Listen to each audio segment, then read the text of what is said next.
শ্বাসনালীর ক্যান্সারে আক্রান্ত ফেনীর পরশুরামের সোহাগ দেওয়ান নতুন জীবন শুরু করতে পাড়ি দেন ইতালির রোমে।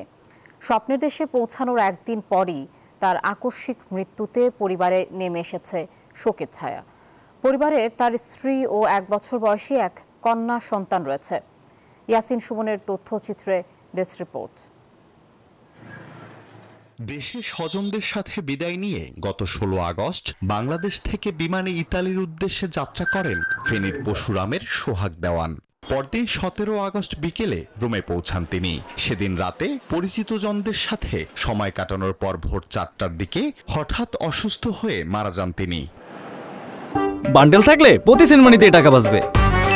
বিকাশ সেনমানি বান্ডেল কিনে জিতুন প্রতি লেনদেনে। চিকিৎসা ও স্বপ্ন পূরণে ইতালিতে পাড়ি দিয়েছিলেন সোহাগ, কিন্তু তার সেই স্বপ্ন পূরণ হলো না। সোহাগের এমন মৃত্যুতে শোকে স্তব্ধ পুরো পরিবার।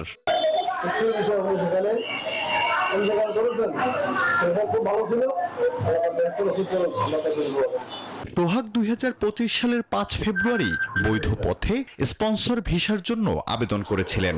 গত 2 জুলাই ইতালিতে তার ওয়ার্ক পারমিট ইস্যু হয়। পরবর্তী 17 জুলাই দূতাবাসে ভিসার জন্য আবেদনপত্র জমা দেন। মাত্র 10 দিনের মধ্যেই ভিসা হাতে পান সোহাগ। Desk report, news 24।